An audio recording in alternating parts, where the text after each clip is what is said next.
Bueno, dale, Wanda, te escucho la consulta. Que si puede explicar cómo se llega al principio de equimarginalidad, porque no entendí cómo se llega a la igualación. Dale, ¿me estás hablando me estás hablando de equilibrio de consumidor? Sí, sí, es el que decía que era otra manera de mostrar ese equilibrio. Eh, para- tendría que tener. Estoy desprovisto en el lugar de la casa que estoy de material para escribirlo. Porque te querría hacer una pequeña. Vamos a hacer lo siguiente. Se los voy a hacer con una pequeña ecuación. Tengo cuatro pasos matemáticos escritos, no tengo de escribirlo ahora. Eh, para que se los voy a armar y se los voy a pasar a todos. Entonces, ¿me bancás eso, Wanda? Que se los armo por escrito y es más fácil de verlo en pasos. No tengo cómo ponerlo ahora. ¿Sí? Sí, no hay problema. Porque no tengo archivos en esta compu que estoy haciendo que estoy usando ahora, no tengo el material para ir a buscar eso y mostrarte las tres o cuatro despejes que hay que hacer. Eh, Vos me estás diciendo lo de utilidad marginal, equimarginalidad. Bien. Lo armo y se los paso. Y si no se entienden esos pasos, los despejes, digamos, para ver cómo llegamos a al mismo resultado, te lo pido, me lo recordás la próxima clase, ¿sí? O lo tengo presente para la próxima clase, pero les armo breve un par de hojas, ¿sí? Porque la noción para explicar eso es identificar cómo podemos dar una definición de la función de utilidad como estrategia, Wanda, para que veas cuáles van a ser las cosas que van a ver. Muy cortito es igual. Y qué decimos que pasa en una función, en una curva de indiferencia con el nivel de utilidad. ¿Cambia o no Se, cambia a se lo largo de una función maximiza. de utilidad, de una curva de indiferencia? Se supone que se maximiza. Sí, pero se maximiza en el punto de equilibrio, ¿sí? Cuando alcanzás la situación de equilibrio, que es la situación de tangencia eh, con, con, eh, con la restricción presupuestaria. Pero lo que digo es, un paso antes, en la curva de indiferencia, la, el nivel de utilidad, ¿cómo es a lo largo de una curva de indiferencia? Son iguales. Se mantiene constante, digamos, ¿sí? No cambia para cierta curva de indiferencia. Entonces, cuando estamos a lo largo de distintos puntos, lo que vamos a tener es, o ubicados en distintos lugares y nos movemos a otro, lo que vamos a tener es cambios en las utilidades eh, cambios en las utilidades porque si yo estoy aumentando el consumo de un bien, eh, ¿qué pasa con la utilidad marginal por ese bien, cuyo consumo está aumentando? Si aumento el consumo de un bien, ¿qué pasa con la utilidad marginal de ese bien? ¿Sube o baja? A Wanda, Baja, a Miqueas que me ayudó o a cualquiera. ¿Qué esperan? ¿Qué esperan que pase? baja. Baja. Bien. Y si a lo largo de una curva de indiferencia para aumentar el consumo de un bien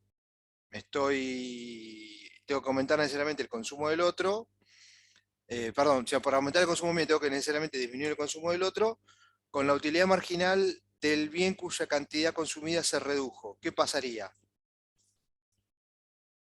Ahí sube Aumenta.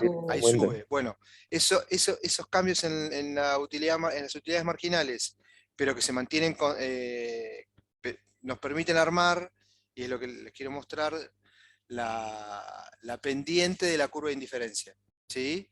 Y a partir de eso, usar la expresión, o una expresión alternativa de la pendiente de la curva de indiferencia o tasa marginal de sustitución igual al cociente de utilidades marginales para entender que ese cociente de utilidades marginales es lo que iguala, o lo que se iguala en el punto de tangencia, lo que necesariamente tiene que tener el mismo valor para que por lo tanto tengan la misma pendiente, en ese punto de tangencia que por sus atributos es el equilibrio del consumidor. ¿Sí? Entonces eso es lo que les voy a terminar de poner, de bosquejar en una hojita con un par de cuentas. ¿Sí? Pero sale de entender cómo es que a lo largo de una curva de indiferencia eso se mantiene constante, el nivel de utilidad que se alcanza, pero que las utilidades marginales de cada uno de los bienes va cambiando en función de para qué lado nos trasladamos o nos movemos. Y con esto que ya me dijeron, del bien cuyo consumo aumenta, la utilidad marginal se reduce y viceversa. Con eso les voy a terminar de armar alguna cosita para que lo tengan cortito a mano para ver esa expresión de del equilibrio consumidor. ¿Sí? Bien. Tarea tengo.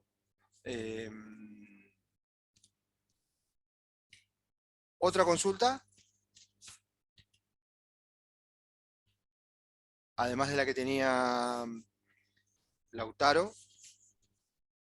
Yo tengo la misma también que la que puse en el chat. Respecto de exactamente Sí, claro, de cómo se desglosa el efecto sustitución y el efecto ingreso cuando se está analizando, o sea, cómo separarlo en dos, eso no entendí. Bueno, a ver, acordate que lo que decimos es básicamente que es una construcción ficticia, ¿no? Y entonces lo que decimos ahí es, a ver, déjame ver si lo tengo. Esperen. Profe, yo con respecto a eso también me perdí con lo de demanda compensada.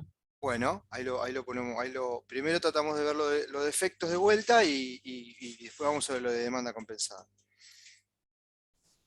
Permítanme. Ahí, acá.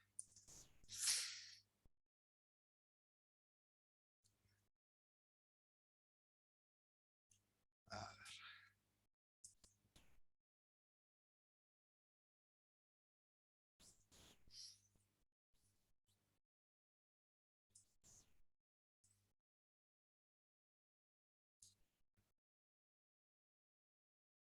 Bueno, lo que decíamos, permítanme ver acá. Lo que decíamos acá era, recuerden, yo parto de un punto inicial. Pantalla.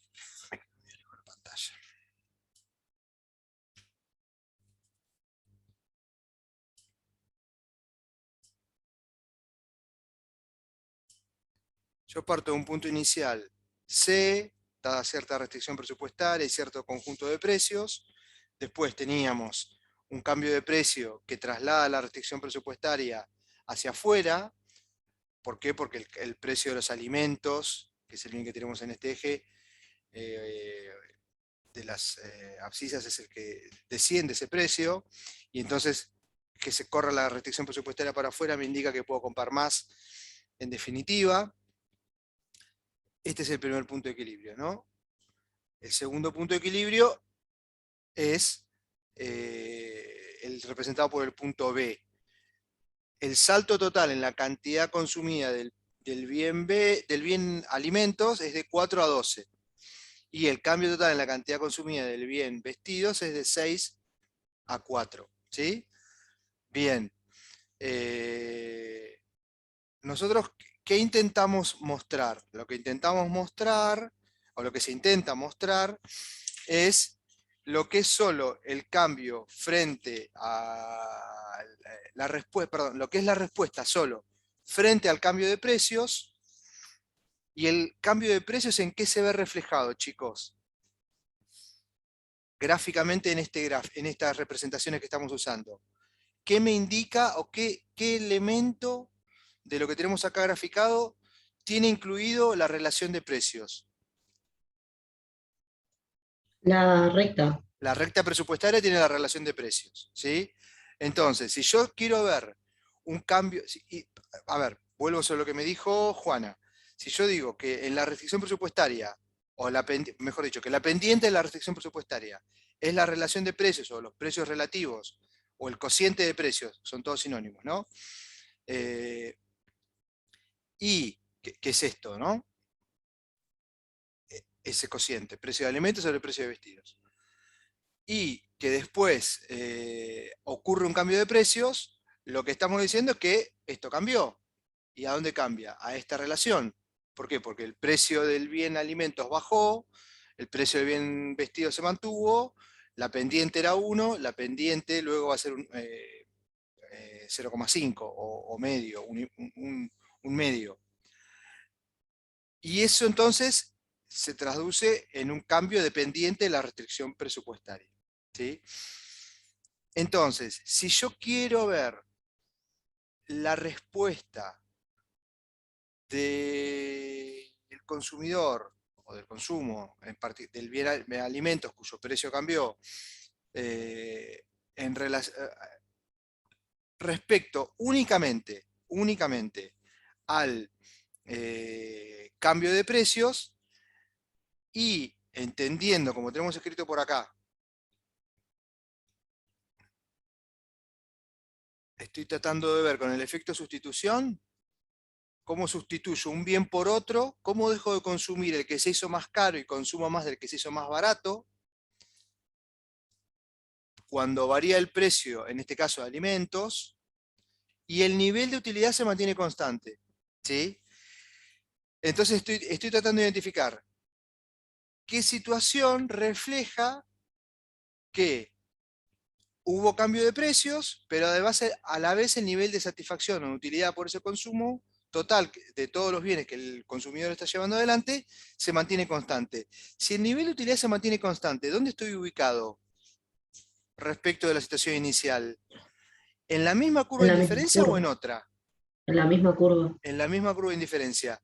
Pero si a la vez tengo que ver una situación diferente porque hay una diferente relación de precios, ¿estaré ubicado en el mismo punto inicial de la curva de indiferencia que tiene cierta pendiente, o estaré ubicado en otro punto de la curva de indiferencia que refleja una diferente pendiente que va a coincidir con la pendiente nueva del cambio de precios? ¿Qué parece? A ver. ¿Se entendió cómo hice el relato o no se Sí, entendió? en un nuevo punto de la curva. En un nuevo punto de la curva que va a corresponder con, Con la nueva pendiente de la con la renta. nueva pendiente por el cambio de precios. Por eso es que decimos, bueno, yo tengo identificado en primer lugar el punto inicial de equilibrio, luego C, el segundo punto de equilibrio, B. Para identificar la respuesta solo frente al cambio de precio, manteniendo el mismo nivel de satisfacción o de utilidad, es que yo tengo de vuelta. Recuerden que la curva de indiferencia se trasladó de acá para acá, ¿no? Perdón. De acá para acá. Se abrió a la derecha. Ahora permítanme borrar un cachito acá. Y para identificar eso que definimos como efecto sustitución, es que, ¿ven? ¿Se vio ese desplazamiento? Lo vuelvo a mostrar, porque es la animación que tenía un compañero mío de cátedra. Imaginen punto C, punto B, y después que yo tengo que imaginariamente mover para abajo la restricción presupuestaria. ¿Por qué? Porque tengo que volver a la curva de indiferencia original. A ver, les pido a Juana, a Lautaro, a Wanda y a todos Sí, que le profe, presten se ve. atención. Presten atención a eso. ¿Ven el movimiento que hace la curva de la restricción presupuestaria punteada, en este caso imaginaria? ¿Vieron lo que hicimos? De la que estábamos en el punto C, y ubicamos el punto B, el nuevo punto de equilibrio, la situación verdadera, final que tiene ese consumidor, y luego imaginariamente desplazamos para abajo la restricción presupuestaria. ¿Para qué? Para volver a la situación inicial en términos de nivel de satisfacción. En este caso, el traslado es para abajo de la restricción presupuestaria. ¿Por qué? Porque yo, para obtener un mismo nivel de satisfacción, tengo que estar más o menos en condiciones de comprar algo cercano a lo que compraba antes. ¿Sí? Algo cercano a lo que compraba antes. Y como por el aumento de precios mi poder de compra es mayor y la restricción presupuestaria efectiva, real, se trasladó a la derecha, para estar imaginariamente en la misma situación que antes, sin cambio en mi poder de compra y viendo solamente cómo respondo como consumidor a los cambios de precio, siguiendo esta lógica de que compro lo que es más de lo que se abarató y compro menos de lo que se encareció en términos relativos. Un pequeño paréntesis, los vestidos no se hicieron más caros en valores nominales, ¿sí? Siguen valiendo 2 pesos. Lo que pasa es que como el alimento se hizo más barato, en términos relativos o comparados, los vestidos se encarecieron, ¿sí?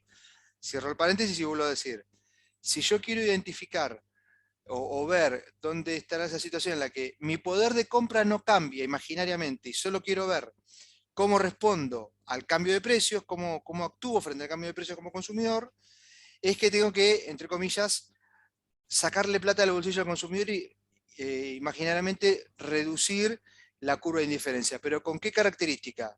Con la idea de que respeto la nueva pendiente, la nueva relación de precios.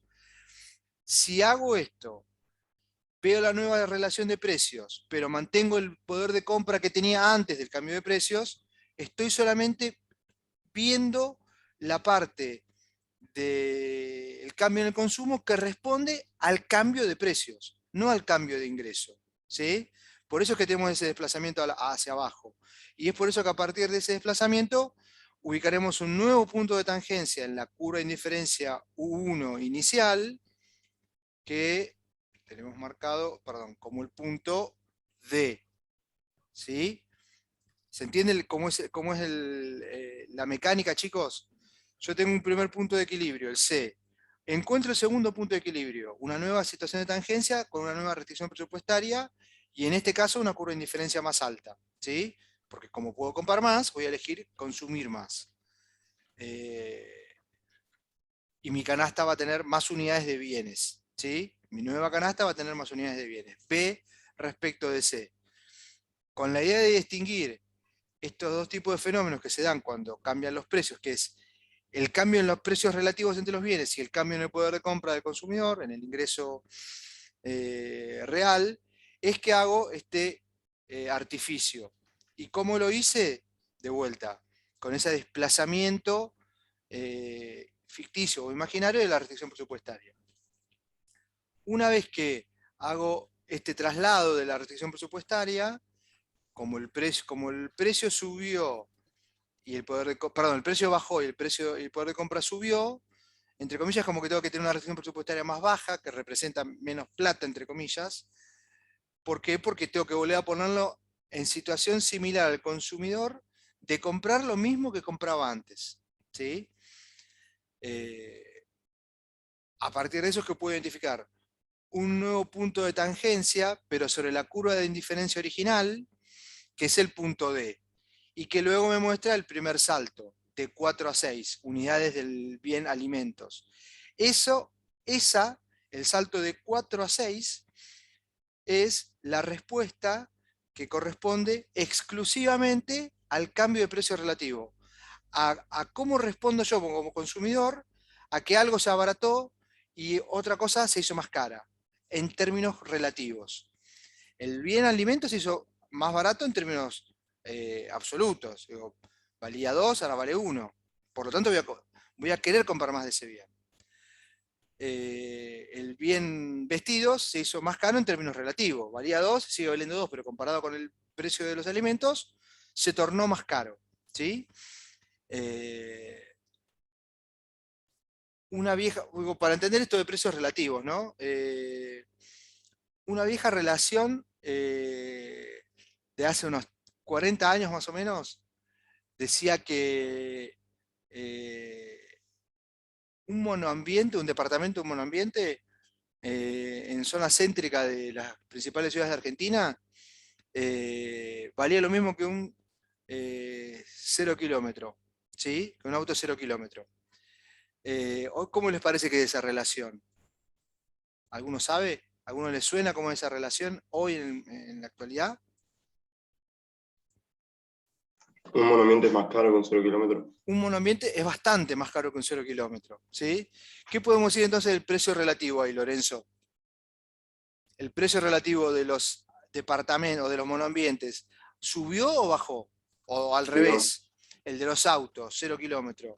El que sube y pasa lo contrario con El el... precio relativo de los autos bajó y el de los monoambientes subió. O el de los departamentos subió, ¿sí? Esa relación que era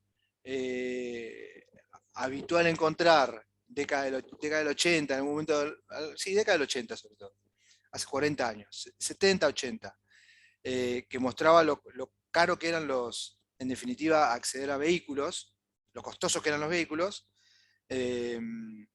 y también otro dato, lo barata que era la tierra en términos relativos, se rompió con el tiempo, cambió con el tiempo, hay un cambio de precio relativo. ¿Sí? Eso es entender relación de precios. Acá lo que estamos diciendo, sin que necesariamente ahí estamos, obviamente cuando hablamos de precio relativo, estamos haciendo a un costado del fenómeno inflacionario, ¿no? Un pequeño paréntesis. Un problema que trae el fenómeno inflacionario es que justamente cambia los precios relativos todo el tiempo, porque habrá precios que puedan subir a distinta velocidad o cambiar a distinta velocidad que otros precios. Entonces, Es si que los no tenés precios, noción de comparación ahí, ¿no? justamente, exactamente, como cambian a distinta velocidad, perdés algún punto de referencia para comparar. Yo te hago una comparación que te llevo 40 años con el dato este de los departamentos y los vehículos, para ubicarlo en un contexto de relativa poca inflación, o en una situación en la que el precio de ambos bienes, aún con inflación, subía a la misma velocidad. ¿Sí? Subían parejo. Entonces suben, si dos cosas valen 2 pesos, 2 y 4 pesos, y dentro de un año valen 4 y 8, las dos aumentaron, las dos reflejan el fenómeno inflacionario, pero aumentaron en la misma proporción. Las dos se duplicaron. ¿Sí? Entonces 2 y 4 y 4 y 8 tienen la misma relación entre sí. ¿Qué pasa cuando tenemos inflación por muchos años, como nos pasa a nosotros? Bueno, una de las cosas que pasa y que es muy perniciosa para la toma de decisiones es que perder referencia de precios. Perder referencia de precios es señalar que no tenés conciencia de los precios relativos. Pero, volvamos a lo que estábamos presentando. En nuestro análisis microeconómico, para entender cómo el cambio de precios tiene dos tipos de efectos que conviven, para poder identificar el primero, que es el salto de 4 a 6 en este caso, y que es como lo tenemos ahí señalado abajo, al agregar esas flechitas que muestran cómo descomponemos el total del cambio, o del efecto total o efecto precio, en estos dos componentes que son el efecto sustitución y el efecto ingreso. Para ver la primera parte, que es el efecto sustitución, recuerden, el efecto sustitución solo quiere mostrarme o busca identificar la respuesta frente al cambio de precios, manteniendo el nivel de utilidad constante, es decir, en referencia al mismo nivel de satisfacción que sacábamos inicialmente, que era el punto representado por la situación representada por el punto C. Ese punto C pertenece a una curva de indiferencia.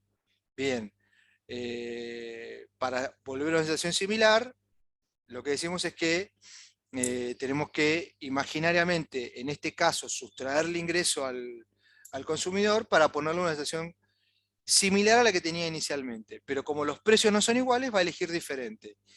¿Y cómo elige diferente? Bueno, vemos que comparando la situación C contra la situación D, consume más, 2 unidades más del bien alimentos, que se hizo más barato en términos relativos, y consume menos unidades del bien vestidos. Pasó de consumir 6 a 3 unidades. ¿Por qué? Porque se hizo más caro. No porque haya aumentado el precio nominal, sino porque en términos comparados o relativos se hizo más caro. ¿Sí? Entonces, eso es lo primero que mostramos. Pero de vuelta, la situación real, definitiva del consumidor, ¿cuál es? La representada por el punto D. ¿Cuál es la definitiva? No, la B. La B. Entonces, nosotros sabemos que el consumidor pasó de estar con una canasta que era 6 y 4, dada por el punto C, y ahora está en una situación que es 4,12, dada por el punto B. Lo primero que identificamos es, o que intentamos separar, es cómo respondió solo a la primera parte o al primero de los efectos que identificamos cuando hablamos de cambio de precios, que es el efecto sustitución.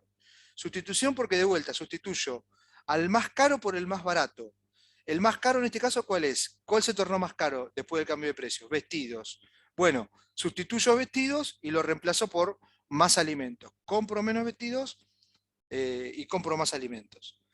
Esa relación siempre va a ser igual, como lo teníamos señalado al inicio de esta explicación. Siempre el efecto sustitución va en sentido contrario al cambio de precios, ¿sí? Si algo se abarata, se compra más. Es decir, si algo baja de precio, se compra más. Si algo aumenta de precio relativo, se compra menos.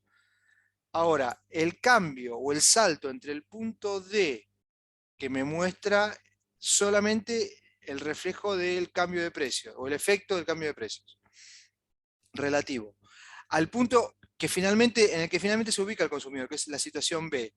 ¿Qué me muestra? Lo que me está mostrando efectivamente es que en este caso lo que está jugando para explicar ese salto imaginario entre 6 y 12, lo que está jugando es que el poder de compra del consumidor realmente cambió. ¿Por qué? Porque el alimento es más barato. Puedo comprar más unidades de todo, en definitiva, si fuera el caso. Podría comprar más unidades de ambos, ¿sí? Podría ocurrir, disculpen que lo haga acá arriba, podría ocurrir que la combinación que eligiera el consumidor no estuviera en este punto B acá abajo, sino que el punto B estuviera por acá arriba. ¿Sí? Que la curva de indiferencia fuera así y que el punto B estuviera por acá arriba. ¿Sí? Vamos a ponerle B'. Otra situación imaginaria. El salto, ese punto B está a la derecha o a la izquierda de la situación D. ¿Qué les parece? Un poquito a la derecha. A A la derecha. No mucho, pero a la derecha. ¿Sí? Y está arriba o abajo de la situación C. Arriba. Arriba. ¿Sí? Perdón. Un poquito arriba.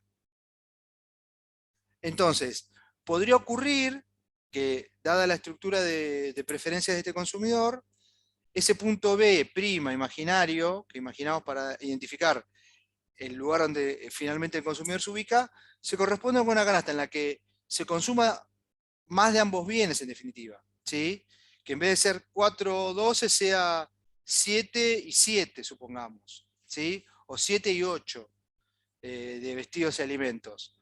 ¿Qué está mostrando eso? Que de alguna manera está jugando el efecto ingreso, que frente al cambio de precios es súper lógico, súper intuitivo. Yo compro el que es más barato, más, y compro menos el que se hizo más caro. Ahora, también lo que cuenta es que la plata en el bolsillo me rinde más. Entonces, si los bienes son normales, en particular aquel cuyo precio cambió, bueno, voy a terminar comprando más de ese bien. ¿Por qué? Porque mi poder de compra es mayor, por lo tanto mi ingreso real es mayor, y si el bien es normal, los bienes normales, ¿cómo se mueven respecto al cambio del ingreso? El ingreso creció, los bienes normales se mueven en el mismo sentido, y por lo tanto compro más. Ese salto de comprar más, ¿por qué está dado? En el ejemplo, en el ejemplo real que te hemos señalado, por el salto de 6 a 12, que se corresponde con el salto de B, de D a B, perdón, este salto. Pero si el salto hubiera sido diferente, y hubiéramos sido un punto como B', imaginario porque no lo tenemos acá, también tenemos un aumento de la cantidad consumida de alimentos que no es por el cambio relativo de precio, sino que es porque la plata al consumidor le rinde más. Pero además también le permitió consumir más del otro bien. Entonces aumenta el consumo del bien de vestidos. Es una situación imaginaria, pero en ambos casos lo que estamos viendo es que este segundo esta segunda parte del cambio en la decisión de consumo respecto de la situación inicial que era C, lo que refleja es que el consumidor en este caso, porque cayó un precio, tiene mayor poder de compra, ¿sí? Entonces, Profe, de vuelta, solo para cerrar un segundito, sí, sí. Nicolás, creo que fue. Para distinguir el primer cambio o la primera parte del cambio total que identificamos, lo que tratamos de ver es cómo es la respuesta frente a los nuevos precios, sin que nos cambie el poder de compra, ¿sí? Si no nos cambia el poder de compra, nos ponemos en una situación similar, relativamente similar a la inicial. ¿Por qué decimos relativamente similar? Porque no vuelvo al punto C, no vuelvo a comprar C. Lo que vuelvo es a ubicarme en condiciones de alcanzar el mismo nivel de satisfacción, ¿sí? Que inicialmente cuando estaba comprando la combinación C. La segunda parte del cambio, y por eso es que hacemos ese desplazamiento imaginario de la restricción presupuestaria, en este caso para abajo. Si hubiera sido un aumento de precios, el desplazamiento, eso hubiera llevado la curva de indiferencia para adentro, ¿sí? Entonces, ¿qué desplazamiento imaginario de la restricción presupuestaria había que hacer? Para la derecha y para arriba, para volver a donde estábamos, antes de que se nos cayera el poder de compra. Bien, alguien me quería hacer una consulta y lo interrumpí. Yo, profe, mi pregunta es porque pasa acá con un caso similar que en el libro habla de libros y alimentos, que si lo mirás pasa lo mismo porque los libros aumentan mucho más que los alimentos a través del tiempo y eso hace que la chica pueda comprar con menor presupuesto algo dentro de la misma curva de indiferencia. Ujú, Acá pasaría un caso igual porque con menor presupuesto puede llegar al punto D en vez del C. Onda, ujú, si cambia la razón marginal de sustitución, ya sea abaratando cosas, también significa que podés elegir otro punto de la curva de indiferencia con menor presupuesto. ujú. Exacto. Ah, Sí, sí.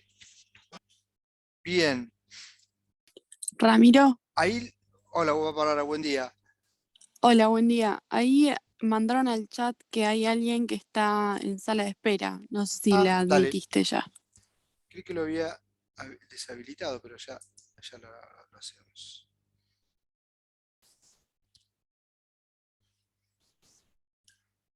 No, no tenemos a la espera funcionando, ¿eh? La deshabilité al principio. Ah, Que, buenísimo. Mandaron al chat, por eso. sí, sugerirle al compañero que avisó eh, que intente entrar otra vez. Porque no, la sala de espera no está activa. No hay, y no me aparece nadie en sala de espera. ¿Sí? Perdón que. Sí, no me aparece nadie en sala de espera. Ok. Bien. Bueno, la otra consulta, no me acuerdo, creo que fue Juan, no me acuerdo que me había mencionado, que distingue a la curva de demanda ordinaria de la curva de demanda compensada, ¿no? ¿Puede ser? ¿Puede ser, chicos, que Sí, me es hayan preguntado como, eso? O yo había preguntado. Juana, perdón. Sí. Bien, a ver, la curva de demanda, acá hay que prestar atención a las letras que tenemos acá señaladas, porque refieren a las situaciones del cambio de este gráfico, perdón. Espera que vuelvo para atrás. Acordate que estas son las situaciones, entre comillas, reales del consumidor, ¿sí? O efectivas. Vamos a usar otro color. Verde. Esta es la situación inicial y esta es luego del cambio de precios, la nueva combinación que elige el consumidor. ¿Se acuerdan que en la presentación de la clase anterior lo que había era, dado este gráfico de mostrando el cambio de precios, lo que sacábamos abajo era la función de demanda, ¿no? Del bien alimentos cuyo precio había cambiado. ¿Te acordás, Juana, de eso? Sí, sí, de eso sí, incluso yo los Y, grafiqué juntos en el y cuaderno. entonces, pensá, vos tenés una cantidad 4 y una cantidad 12. Y tenés un precio. En C, ¿cuánto es el precio de alimentos? El primer precio, el primer valor de precio de alimentos. ¿Cuánto era? Uno. ¿1 Uno. o 2? Ah, dos. Sí. 2. Y el segundo nivel de precio es 1. Uno. ¿Sí? Entonces, te pido que vayamos a identificar eso en esta línea. Justo. Vamos a cambiar de color de vuelta. Pará. En esta línea que es la verde y que muestra los puntos C' y B', que se corresponden, vuelvo un poquito para atrás, disculpen, con C y B. ¿Sí? C' y B'. C' y B', que son la situación inicial y la situación final del consumidor. Esas dos funciones me permiten, esos dos puntos, perdón, de 4 y 12 unidades para los precios 2 y 1, me permiten armar una curva de demanda. ¿Por qué? Porque tengo dos puntos y estoy asumiendo, a ver, asumamos la sencillez de representación de una línea recta, ¿sí? Con 2 puntos de una línea recta, ¿puedo graficar una recta? Sí. Sí. Entonces, asumamos que son 2 puntos de esa función de demanda, una combinación, un punto o un par ordenado, como se dice en álgebra, ¿no? En matemática, un par ordenado precio 2, cantidad 4, y un par ordenado precio 1, cantidad 12, ¿sí? De una función de demanda. Bueno, tengo la función de demanda en color verde, o D estrella. D estrella para hablar de la demanda ordinaria, o usual, o marshalliana. Marshalliana por el apellido de, de Marshall, ¿no? El primer, o uno de los primeros economistas no clásicos en la segunda mitad del siglo XIX, y que es el padre de todo este análisis gráfico inicial, digamos, ¿no? De oferta y demanda, digamos. Y esa función de demanda ordinaria o usual, o estándar, o habitual, poner el nombre que te parezca, marshalliana, lo que muestra es la situación real del consumidor, ¿sí? La situación real del consumidor. Cuando digo real me refiero a los cambios que experimenta las decisiones de consumo del consumidor para distintos precios. Al precio 2 compra 4, al precio 1 compra 12 unidades, ¿sí? Baja el precio, aumenta la cantidad consumida, ¿sí? Como esperamos. ¿Qué nos intenta mostrar una curva de demanda compensada o hicksiana? ¿Sí? Hicksiana en honor a, perdón,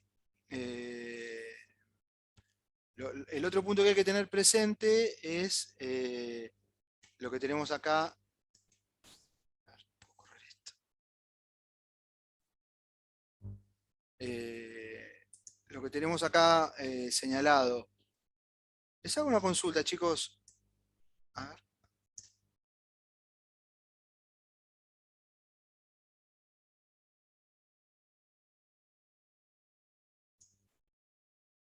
Hola, chicos, ¿me escuchan? Sí. Sí, sí. Sí, ahora sí, profe. Se me había cortado. Esperen un segundito.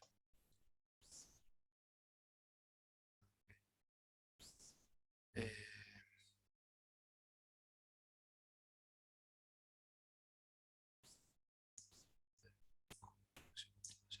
no.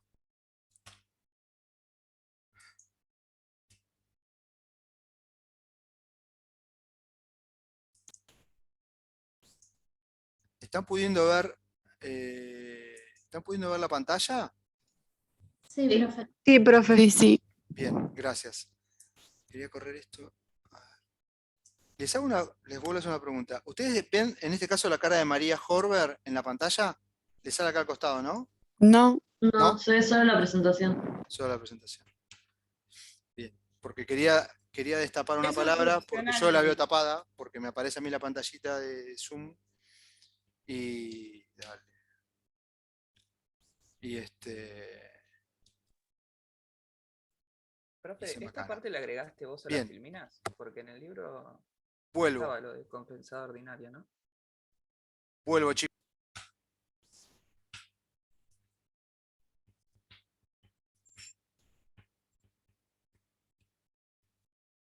Bueno, esperemos poder recuperar. A ver.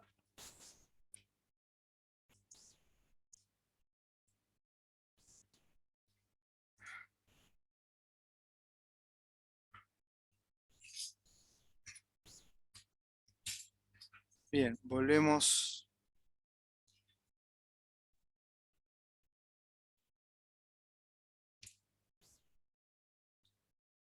Acá. Acá les estaba mostrando. Disculpen, que no sé por qué estoy perdiendo estos puntos. Esta es la función de demanda ordinaria. Y lo que intentamos ver es la función de demanda. Ramiro, Sí. no se está viendo la pantalla. Vamos a ponerla de vuelta. A ver.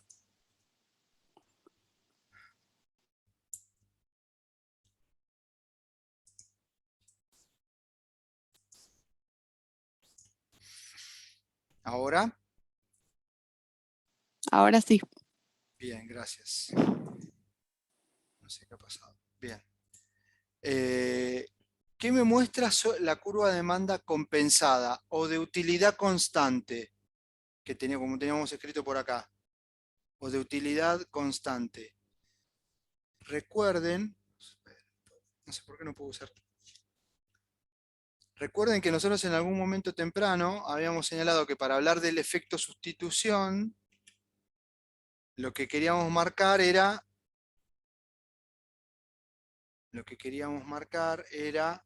que el nivel de utilidad se mantiene constante, ¿sí? Cuando analizo el efecto sustitución. Bien, la función de demanda compensada, que esto que estoy trabado hace 3 minutos o 4 minutos para tratar de presentarles, es la que refleja el nivel de utilidad constante. Es decir, que me muestra solo el efecto sustitución, ¿sí? El efecto sustitución, ¿qué me mostraba? El cambio de consumo por parte de cada consumidor, del consumidor, solo porque cambia el precio relativo de los bienes. Solo porque cambia el precio relativo de los bienes. No porque cambie el poder de compra del consumidor, ¿sí?